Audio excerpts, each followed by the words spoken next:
नमस्कार जय जगन्नाथ शुभ सकाळ आज हूँ 2 जुलाई बुधवार आसतु आज दिन मुख्य खबर पर नजर पकाइबा वीडियो देखा आगे वीडियो को लाइक कर चैनल को सब्सक्राइब करदे। आसला प्रथम खबर शिशु मानक पुष्टिकर खाद्य और स्वास्थ्य उन्नति आने ओडिशा सरकार एक गुरुत्वपूर्ण पदक्षेप ग्रहण करिसेंती। राज्य में पीएम पोषण योजना और शिशु बाटिका कार्यक्रम अधीन में स्कूल और अंगनवाड़ी केन्द्र गुड़िक परिवेशित खाद्य रिफाइन चीनीर व्यवहार पर संपूर्ण प्रतिबंधक लगाई। यह सहित लुणर मात्रा को सीमित करा जायछि।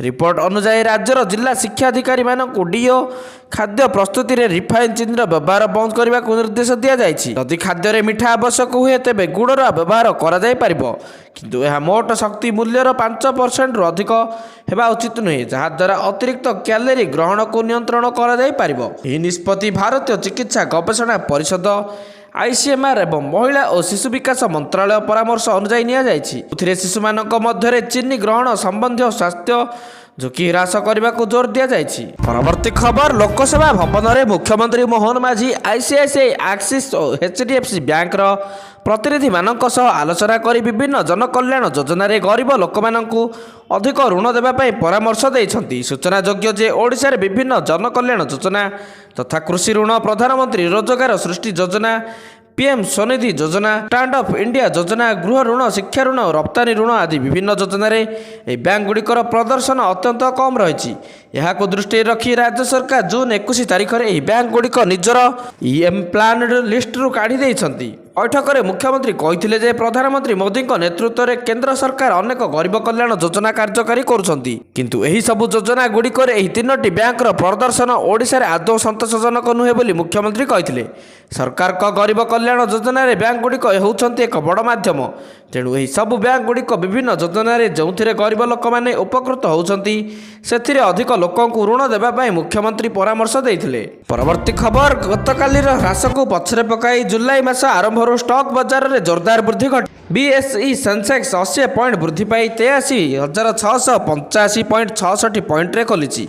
सेहीपरि एनएससी निफ्टी 7.6 पॉइंट रे वृद्धि पाई 25,525 पॉइंट रे पहुंची। खबर 2 दिनिया ओडिशा गस्तरे आसिबे महामहिम राष्ट्रपति द्रौपदी मुर्मू 14 तारिख दिन ओडिशा आसी पहुंचे राष्ट्रपति मुर्मू यह पर निज कार्यक्रम में जोग देवे अर्थात 14-15 तारिख में 2 दिन ओडिशा रे रहिबे राष्ट्रपति। प्रथम दिन जुलाई 14 तारिख दिन भुवनेश्वर विभिन्न कार्यक्रम में जोग देवे जेपरिक भुवनेश्वर एम्स समावर्तना उत्सव में जोग देवे।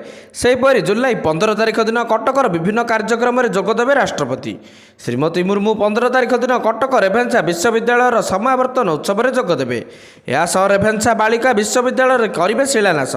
केवल सेतिकी नुहे आदिकवि सारला दासଙ୍କ प्रतिमूर्ति में पुष्पमाल्य अर्पण करने सह कटकर कलिंग रत्न पुरस्कार 2024 उत्सव में अतिथि भाव जोगदेवे।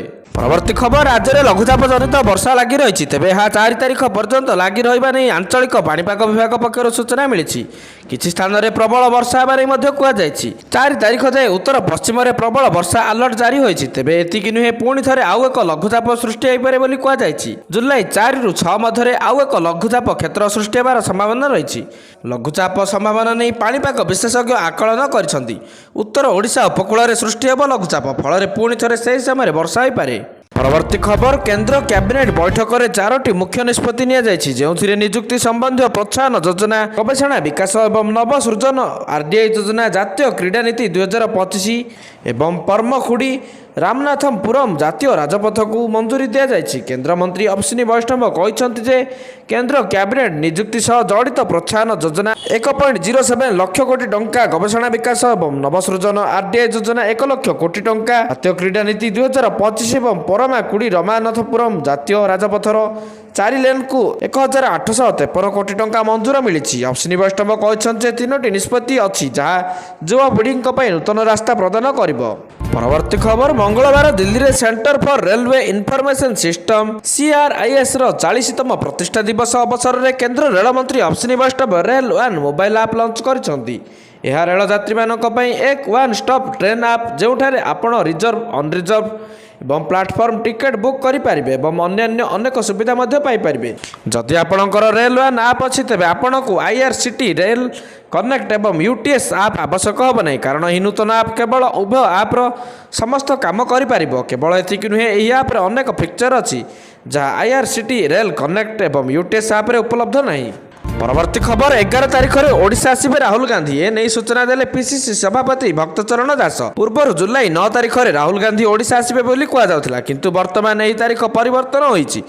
11 ଜୁଲାଇରେ ଓଡ଼ିଶା ଆସୁଛନ୍ତି ରାହୁଲ ଗାନ୍ଧୀ। ରାହୁଲଙ୍କ ସହ କଂଗ୍ରେସ ଦଳ ଅଧ୍ୟକ୍ଷ ମଲ୍ଲିକାର୍ଜୁନ ଖଡ଼ଗେ ମଧ୍ୟ ଓଡ଼ିଶା ଗସ୍ତ କରିବେ ବୋଲି ସୂଚନା ମିଳିଛି। ପରବର୍ତ୍ତୀ ଖବର ସୁପ୍ରିମକୋର୍ଟ ଐତିହାସିକ ନିଷ୍ପତ୍ତି ଗ୍ରହଣ କରିଛନ୍ତି। ସେ ଅନୁସୂଚିତ ଜାତି ଏବଂ ଅନୁସୂଚିତ ଜନଜାତି କାଟଗୋରୀ ପାଇଁ କର୍ମଚାରୀମାନଙ୍କ ପ୍ରତ୍ୟକ୍ଷ ନିଯୁକ୍ତି ଏବଂ ପଦୋନ୍ନତିରେ ସଂରକ୍ଷଣ ନୀତିକୁ ଆନୁଷ୍ଠାନିକ ଭାବେ କାର୍ଯ୍ୟକାରୀ କରିଛନ୍ତି। ଏହି ନିଷ୍ପତ୍ତି ଜୁନ୍ 24 ତାରିଖରେ ସୁପ୍ରିମକୋର୍ଟର ସମସ୍ତ କର୍ମଚାରୀଙ୍କୁ ଜାରି କରାଯାଇଥିବା ଏକ ସର୍କୁଲାରରେ ଅବଗତ କରାଯାଇଛି।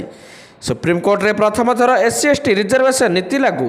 ଏହି ବ୍ୟବସ୍ଥା କାର୍ଯ୍ୟକାରୀ ହେବା ପରେ ସୁପ୍ରିମକୋର୍ଟରେ କର୍ମଚାରୀଙ୍କ ପ୍ରତ୍ୟକ୍ଷ ନିଯୁକ୍ତି ଏବଂ ପଦୋନ୍ନତିରେ 15% ପଦବୀ SC ବର୍ଗ ପାଇଁ ଏବଂ 7.5% ST ବର୍ଗ ପାଇଁ ସଂରକ୍ଷିତ ରହିବ। ଏହି ବ୍ୟବସ୍ଥା 23 ଜୁନ୍ 2025 ଠାରୁ କାର୍ଯ୍ୟକାରୀ ହୋଇଛି। ପରବର୍ତ୍ତୀ ଖବର ପ୍ରକାଶ ପାଇଲା ଯୁକ୍ତ 3 ତୃତୀୟ ପର୍ଯ୍ୟାୟ କଟ୍ଅଫ୍ ଲିଷ୍ଟ। ବିଜ୍ଞାନ ବାଣିଜ୍ୟ କଳାରେ ରେଭେନ୍ସା ଆଗରେ 1,09,000 ଛାତ୍ରଛାତ୍ରୀ ଆଡମିସନ କରିଛନ୍ତି। ତେବେ 2ରୁ 4 ତାରିଖ ଯାଏଁ ଆଡମିସନ କରିପାରିବେ ଛାତ୍ରଛାତ୍ରୀ। ଯୁକ୍ତ 3 ନାମ ଲେଖା ପାଇଁ ତୃତୀୟ ପର୍ଯ୍ୟାୟ କଟ୍ଅଫ୍ ଲିଷ୍ଟ ପ୍ରକାଶ ପାଇଛି। ସବୁଠୁ ଅଧିକ କଟ୍ଅଫ୍ ମାର୍କ ସହିତ ରେଭେନ୍ସା ବିଶ୍ୱବିଦ୍ୟାଳୟ ଆଗରେ ରହିଛି। ପ୍ରଥମ ପର୍ଯ୍ୟାୟରେ ମୋଟ 1,75,722 ଛାତ୍ରଛାତ୍ରୀ ମନୋନୀତ ହୋଇଛନ୍ତି। ଏହି ତାଲିକାରେ ବିଜ୍ଞାନ ବାଣିଜ୍ୟ ଏବଂ କଳା ସମସ୍ତ 3ଟି ବର୍ଗରେ ରେଭେନ୍ସା ବିଶ୍ୱବିଦ୍ୟାଳୟ ଆଗରେ ରହିଛି। ପରବର୍ତ୍ତୀ ଖବର ତେଲେଙ୍ଗାନାର କେମିକାଲ ଫ୍ୟାକ୍ଟ୍ରିରେ ବିସ୍ଫୋରଣ ଘଟି 42 ଜଣଙ୍କ ମୃତ୍ୟୁ ଘଟିଛି। ପ୍ରାଥମିକ ଉଦ୍ଧାର କାର୍ଯ୍ୟରେ 34 ଜଣ ମୃତଦେହ ଠାବ କରିଥିବା ବେଳେ ବର୍ତ୍ତମାନ ମୃତକଙ୍କ ସଂଖ୍ୟା ବୃଦ୍ଧି ପାଉଛି। ବର୍ତ୍ତମାନ ସୁଦ୍ଧା ଘଟଣାସ୍ଥଳରେ ଉଦ୍ଧାର କାର୍ଯ୍ୟ ଜାରି ରହିଛି। ସୋମବାର ଦିନ ପସଲାମେରାମରେ ଥିବା ଶିଗାଚି କେମିକାଲ ଇଣ୍ଡଷ୍ଟ୍ରିରେ ରାସାୟନିକ ପଦାର୍ଥରୁ ବିସ୍ଫୋରଣ ହୋଇଥିଲା। ଘଟଣା ଘଟିବା ସମୟରେ କମ୍ପାନୀରେ 90ରୁ ଅଧିକ କର୍ମଚାରୀ ଉପସ୍ଥିତ ଥିଲେ। ବିସ୍ଫୋରଣର ମାତ୍ରା ଏତେ ତୀବ୍ର ଥିଲା ଯେ କମ୍ପାନୀର ଛାତ ଉଡ଼ିଯାଇଥିବା କୁହାଯାଉଛି। ଏଥିସହ କିଛି କର୍ମଚାରୀ ଛିଟକି ହୋଇ କମ୍ପାନୀଠାରୁ 100 ମିଟର ଦୂରରେ ପଡ଼ିଥିବା ପ୍ରତ୍ୟକ୍ଷଦର୍ଶୀ କହୁଛନ୍ତି। ପରବର୍ତ୍ତୀ ଖବର ଚାଷୀଙ୍କ ପାଇଁ ଖୁସି ଖବର।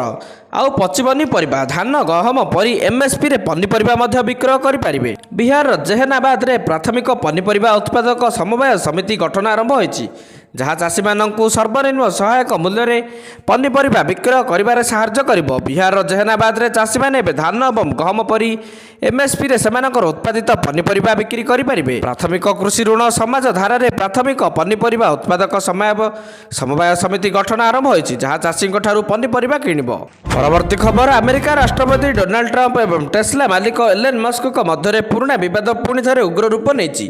ବିଶ୍ୱର ସବୁଠାରୁ ଧନୀ ବ୍ୟକ୍ତି ଏଲନ୍ ମସ୍କ ଟ୍ରମ୍ପଙ୍କ ଖର୍ଚ୍ଚ ଆଇନକୁ ସମର୍ଥନ କରୁଥିବା ରିପବ୍ଲିକାନ ସାଂସଦଙ୍କ ବିରୁଦ୍ଧରେ ଅଭିଯାନ ଚଳାଇବା ବିଷୟରେ କହିଥିଲେ, ଯାହା ପରେ ଟ୍ରମ୍ପ ପ୍ରତିଶୋଧ ନେଇଥିଲେ ଏବଂ ଏଲନ୍ ମସ୍କଙ୍କ କମ୍ପାନୀଗୁଡ଼ିକୁ ସରକାରୀ ସବସିଡି ବନ୍ଦ କରିବାକୁ ଧମକ ଦେଇଥିଲେ। ଟ୍ରମ୍ପ ସୂଚିତ କରିଥିଲେ ଯେ ସରକାର ଟେସ୍ଲା ଏବଂ ଏଲନ୍ ମସ୍କଙ୍କ ଅନ୍ୟ କମ୍ପାନୀଗୁଡ଼ିକୁ ଟଙ୍କା ଦେବେ। ସବସିଡି ଉପରେ ପୁନର୍ବିଚାର କରାଯିବା ଉଚିତ, ଯାହାଦ୍ୱାରା ସଂଘୀୟ ସରକାର ଟଙ୍କା ସଞ୍ଚୟ କରିପାରିବେ। ପୂର୍ବରୁ ମସ୍କ ଧମକ ଦେଇଥିଲେ ଯେ ଯଦି ଟ୍ରମ୍ପଙ୍କ ବିଗ୍ ବିୟୁଟିଫୁଲ୍ ବିଲ୍ ଆମେରିକାରେ ସେଣ୍ଟରରେ ପାରିତ ହୁଏ, ତେବେ ସେ ଆମେରିକା ପାର୍ଟି ଗଠନ କରିବେ। ପରବର୍ତ୍ତୀ ଖବର ଭାରତର ବୈଦେଶିକ ମନ୍ତ୍ରୀ S ଜୟଶଙ୍କର ଜାମ୍ମୁ କାଶ୍ମୀରର ପହଲଗାମରେ ହୋଇଥିବା ଆତଙ୍କବାଦୀ ଆକ୍ରମଣକୁ ଆର୍ଥିକ ଆକ୍ରମଣ କହିଛନ୍ତି। ସେ କହିଛନ୍ତି ଯେ ଏହି ଆକ୍ରମଣର ଉଦ୍ଦେଶ୍ୟ କାଶ୍ମୀରର ଟୁରିଷ୍ଟକୁ କ୍ଷତି ପହଞ୍ଚାଇଥିଲା। ଜୟଶଙ୍କର ସ୍ପଷ୍ଟ ଭାବେ କହିଛନ୍ତି ଯେ ଭାରତ ଉପରେ ଯଦି ପରମାଣୁ ଆକ୍ରମଣର ଧମକ ମଧ୍ୟ ଦିଆଯାଏ, ତେବେ ପାକିସ୍ତାନରୁ ଆସିବାକୁ ଥିବା ଆତଙ୍କବାଦ ଉପରେ କାର୍ଯ୍ୟାନୁଷ୍ଠାନ ଅଟକିବ ନାହିଁ। ନ୍ୟୁୟର୍କରେ ନ୍ୟୁଜ୍ୱିକ୍ଙ୍କ ସହ କଥାବାର୍ତ୍ତା ହୋଇ S ଜୟଶଙ୍କର କହିଛନ୍ତି ଯେ ଏହି ଆକ୍ରମଣ କେବଳ ଲୋକଙ୍କୁ ଡରାଇବା ପାଇଁ ନୁହେଁ, ବରଂ କାଶ୍ମୀରରେ ରୋଜଗାର ସବୁଠାରୁ ବଡ଼ ଜରିଆ ପର୍ଯ୍ୟଟକଙ୍କୁ ମାରିବା ଉଦ୍ଦେଶ୍ୟ କରାଯାଇଛି। ବୈଦେଶିକ ମନ୍ତ୍ରୀ ଆମେରିକାର ରାଷ୍ଟ୍ରପତି ଡୋନାଲ୍ଡ ଟ୍ରମ୍ପଙ୍କ ସେହି ବିବୃତ୍ତିକୁ ଭୁଲ କହିଛନ୍ତି, ଯେଉଁଥିରେ ସେ କହିଥିଲେ ଯେ ଆମେରିକା ଭାରତ ଏବଂ ପାକିସ୍ତାନ ଉପରେ ଟ୍ରେଡ୍ ଡିଲର ପ୍ରଭାବ ସୃଷ୍ଟି କରି ସିଜଫାୟାର କରିଥିଲେ। ପରବର୍ତ୍ତୀ ଖବର BMC ଅଫିସରେ ଅତିରିକ୍ତ କମିଶନରକୁ ମାଡ଼ ମାରିବା ଘଟଣାରେ ବିଜେପି ଦଳରୁ 5 ଜଣଙ୍କୁ ସସ୍ପେଣ୍ଡ କରାଯାଇଛି। କର୍ପୋରେଟର ଅପରୂପ ନାରାୟଣ ରାଉତ ସସ୍ପେଣ୍ଡ, ରଶ୍ମିରଞ୍ଜନ ମହାପାତ୍ର, ଦେବାଶିଷ ପ୍ରଧାନଙ୍କୁ ସସ୍ପେଣ୍ଡ କରାଯାଇଛି। ସଚ୍ଚିକାନ୍ତ ସ୍ୱାଇଁ ଓ ସଞ୍ଜୀବ ମିଶ୍ରକୁ ମଧ୍ୟ ଦଳରୁ ନିଲମ୍ବନ କରାଯାଇଛି। BMC କାର୍ଯ୍ୟାଳୟରେ ବିଶୃଙ୍ଖଳା ସମ୍ପୃକ୍ତି ଅଭିଯୋଗରେ ଦଳ ପକ୍ଷରୁ ଏମାନଙ୍କୁ ନିଲମ୍ବନ କରାଯାଇଛି। ଏହାକୁ ପ୍ରତିବାଦ କରି BMC କର୍ମଚାରୀମାନେ କଳା ବ୍ୟାଚ୍ ବାନ୍ଧି କାର୍ଯ୍ୟ ବନ୍ଦ ଡାକରା ଦେଇଛନ୍ତି। ଘଟଣାକୁ ନେଇ ରାଜ୍ୟ ରାଜନୀତି ମଧ୍ୟ ବେଶ୍ ସରଗରମ ହେବାରେ ଲାଗିଛି। ପରବର୍ତ୍ତୀ ଖବର ଭାରତ ସହିତ ସୀମା ବିବାଦର ସମାଧାନ ଏବଂ ସୀମା ନିର୍ଦ୍ଧାରଣ ପାଇଁ ମିଳିତ ଭାବରେ କାମ କରିବାକୁ ଚୀନ ସମ୍ପୂର୍ଣ୍ଣ ପ୍ରସ୍ତୁତ। ହେଲେ ଏହି ସୀମା ବିବାଦ ଜଟିଳ ଏବଂ ଏହାର ସମାଧାନ ପାଇଁ ସମୟ ଲାଗିବ। ପ୍ରତିରକ୍ଷା ମନ୍ତ୍ରୀ ରାଜନାଥ ସିଂ ଜୁନ୍ 26 ତାରିଖରେ ଚୀନ ପ୍ରତିରକ୍ଷା ମନ୍ତ୍ରୀ ଡଙ୍ଗ ଜୁନ୍ଙ୍କ ସହ ଏକ ବୈଠକ ବୈଠକରେ ପ୍ରସ୍ତାବ ଦେଇଥିଲେ ଯେ ଉଭୟ ଦେଶ ସ୍ଥିର ରୋଡ୍ ମ୍ୟାପ୍ ଅନୁଯାୟୀ ଜଟିଳ ସମସ୍ୟାର ସମାଧାନ କରିବା ଅନୁଚିତ। ଏଥିରେ ସେ ସୀମାରେ ଉତ୍ତେଜନା ହ୍ରାସ କରିବା ଏବଂ ସୀମା ନିର୍ଦ୍ଧାରଣ ପାଇଁ ବିଦ୍ୟମାନ ବ୍ୟବସ୍ଥାକୁ ପୁନରୁଦ୍ଧାର କରିବା ପାଇଁ ପଦକ୍ଷେପ ଅନ୍ତର୍ଭୁକ୍ତ କରିବା ବିଷୟରେ କଥା ହୋଇଥିଲେ। ମାଓନିଂ କହିଛନ୍ତି ସୀମା ପ୍ରସଙ୍ଗରେ ସ୍ୱତନ୍ତ୍ର ପ୍ରତିନିଧିଙ୍କ ପାଇଁ ଏକ ବୈଠକ ବ୍ୟବସ୍ଥା ପ୍ରତିଷ୍ଠା କରାଯାଇଛି। ସୀମା ସମସ୍ୟାର ସମାଧାନ, ସୀମା ନିର୍ଦ୍ଧାରଣ ଏବଂ ସୀମା ନିର୍ଦ୍ଧାରଣ ପାଇଁ ଉଭୟ ଦେଶ ରାଜନୈତିକ ନୀତି ଉପରେ ସହମତ ହୋଇଛନ୍ତି। ପରବର୍ତ୍ତୀ ଖବର, ଉତ୍ତର ଓଡ଼ିଶାରେ ବନ୍ୟା। ସୁବର୍ଣ୍ଣରେଖା ବୁଢ଼ାବଳଙ୍ଗ ନଦୀର ଜଳ ଉଛୁଳି ଗାଁରେ ପଶିଲା। ପାଖାପାଖି 30 ଗାଁ ପଞ୍ଚାୟତ ବନ୍ୟା ଜଳ ପ୍ରବେଶ କରିଥିବା ସୂଚନା। ପ୍ରଶାସନ ତରଫରୁ ଲୋକଙ୍କୁ ଉଦ୍ଧାର ଓ ରିଲିଫ୍ ପାଇଁ ବ୍ୟାପକ ବ୍ୟବସ୍ଥା କରାଯାଇଥିବା ସୂଚନା। ପୂର୍ବରୁ ବିପଦ ସଙ୍କେତ ପାଇଁ ନଦୀକୂଳିଆ ଲୋକଙ୍କୁ ସୁରକ୍ଷିତ ସ୍ଥାନକୁ ସ୍ଥାନାନ୍ତର କରାଯାଇଛି। ପରବର୍ତ୍ତୀ ଖବର, ଜୁଲାଇ ମାସର ଆରମ୍ଭରେ ଲୋକଙ୍କୁ ବଡ଼ ଆଶ୍ୱସ୍ତି ମିଳିଛି। ତୈଳ ବିପଣନ କମ୍ପାନୀମାନେ 19 କିଲୋଗ୍ରାମର କମର୍ସିଆଲ ଏଲ୍ପିଜି ସିଲିଣ୍ଡର ମୂଲ୍ୟରେ 58.5 ଟଙ୍କାର ହ୍ରାସ କରିଛନ୍ତି। ନୂଆ ମୂଲ୍ୟ 1 ଜୁଲାଇ ଠାରୁ ଲାଗୁ ହୋଇଛି। ତେବେ ଘରୋଇ ଏଲ୍ପିଜି ସିଲିଣ୍ଡର ମୂଲ୍ୟରେ କୌଣସି ପରିବର୍ତ୍ତନ କରାଯାଇ ନାହିଁ। ଏହା ପୂର୍ବରୁ 1 ଜୁନରେ 19 କିଲୋଗ୍ରାମର କମର୍ସିଆଲ ସିଲିଣ୍ଡର ମୂଲ୍ୟ 24 ଟଙ୍କା ହ୍ରାସ କରାଯାଇଛି। Indian oil corporation limited IOCL ଦ୍ୱାରା ଜାରି ନୂଆ ମୂଲ୍ୟ ଅନୁଯାୟୀ ଦିଲ୍ଲୀରେ 19 କିଲୋଗ୍ରାମର କମର୍ସିଆଲ ଏଲ୍ପିଜି ସିଲିଣ୍ଡର ଏବେ 1665 ଟଙ୍କାରେ ମିଳିବ, ଯାହା ପୂର୍ବରୁ 1723 ଟଙ୍କା 50 ପଇସାରେ ମିଳୁଥିଲା। ପରବର୍ତ୍ତୀ ଖବର, BMC ଅଫିସରେ ବଢ଼ିଲା ସୁରକ୍ଷା। BMC କାର୍ଯ୍ୟାଳୟରେ ବଢ଼ିଲା ସୁରକ୍ଷା। ଗତକାଲି ଅର୍ଥାତ୍ ଜୁନ୍ 30 ତାରିଖ ଦିନ BMC ଅଫିସ ଭିତରେ ଜଣେ କାର୍ଯ୍ୟରତ ଅତିରିକ୍ତ କମିଶନରକୁ ଆକ୍ରମଣ ଘଟଣା ସାରା ରାଜ୍ୟରେ ଚାଞ୍ଚଲ୍ୟ ସୃଷ୍ଟି କରିଛି। ବିଭିନ୍ନ ସଂଗଠନ ପକ୍ଷରୁ ପ୍ରତିବାଦ ମଧ୍ୟ ହୋଇଛି। ଏହାରି ଭିତରେ 3 ଜଣଙ୍କୁ ଏହି ଗୁଣ୍ଡାରାଜ ପାଇଁ ଗିରଫ କରାଯାଇଥିବା ବେଳେ ଏବେ ବି ଅନେକ ଗିରଫ ହୋଇନାହାନ୍ତି, ଯାହା ଉପରେ କଡ଼ା ଆକ୍ସନ୍ ନିଆଯିବ ବୋଲି କହିଛନ୍ତି BMC କମିଶନର। BMC କମିଶନର କହିଲେ, ଏହି ଘଟଣା ଅତ୍ୟନ୍ତ ଦୁର୍ଭାଗ୍ୟଜନକ। ଆଗକୁ ଯେଭଳି ଏଭଳି ନ ଘଟେ ସେଥିପ୍ରତି ଗୁରୁତ୍ୱ ଦିଆଯିବ। ଅନ୍ୟ ଅଭିଯୁକ୍ତକୁ ଗିରଫ କରି କୋର୍ଟ ଚାଲାଣ କରାଯିବ। ଘଟଣା ପଛରେ କାରଣ କ'ଣ ତାର ଯାଞ୍ଚ ହେବ ଏବଂ ଏଥିରେ ଯେ କେହି ବି ସାମିଲ ଥିବେ ସମସ୍ତଙ୍କୁ ଗିରଫ କରାଯିବ। ଆଜିର ଶେଷ ଖବର, ଏଣିକି ଦିଲ୍ଲୀରେ ପୁରୁଣା ଗାଡ଼ି ଉପରେ ରହିଛି ସରକାରଙ୍କ ନଜର। ବାଟରେ ପୁରୁଣା ଗାଡ଼ିକୁ ଜବତ କରିବାକୁ ଆରମ୍ଭ ହୋଇଛି ଧରପକଡ଼। ଆଉ ପେଟ୍ରୋଲ ପମ୍ପରେ ପଇଁତରା ମାରୁଛନ୍ତି ପୋଲିସ। କାରଣ ଦିଲ୍ଲୀରେ ପୁରୁଣା ଗାଡ଼ିକୁ ପେଟ୍ରୋଲ ଡିଜେଲ ମନା। 15 ବର୍ଷ ପୁରୁଣା ପେଟ୍ରୋଲ ଗାଡ଼ି ଏବଂ 10 ବର୍ଷର ପୁରୁଣା ଡିଜେଲ ଗାଡ଼ି ଉପରେ ପ୍ରତିବନ୍ଧକ ଲଗାଯାଇଛି। ଆଉ ଏହି ପୁରୁଣା ଗାଡ଼ି ଧରି ବାହାରକୁ ବାହାରୁଛନ୍ତି ତେବେ ଆପଣଙ୍କୁ ଦଣ୍ଡ ଗଣିବାକୁ ପଡ଼ିବ। କାର ଚାଳକକୁ 10,000 ଟଙ୍କା ଫାଇନ୍ ଦେବାକୁ ଥିବାବେଳେ ବାଇକ୍ ଚାଳକଙ୍କ ପାଇଁ 5,000 ଟଙ୍କା ଫାଇନ୍ ଗଣିବେ। ଏହାର ଗୁରୁତ୍ୱପୂର୍ଣ୍ଣ କଥା ହେଉଛି, ଦିଲ୍ଲୀରେ ସରକାର ନୂଆ ନିୟମ ଆଣିବା ପରେ ପାଖାପାଖି 62 ଲକ୍ଷ ପୁରୁଣା ଗାଡ଼ି ଏହି ବର୍ଗର ଅନ୍ତର୍ଭୁକ୍ତ। ଯେଉଁ ଗାଡ଼ି ନା ରାସ୍ତାରେ ଗଡ଼ିପାରିବ ନା ପେଟ୍ରୋଲ ପମ୍ପରେ ଇନ୍ଧନ ପକାଇ ପାରିବ।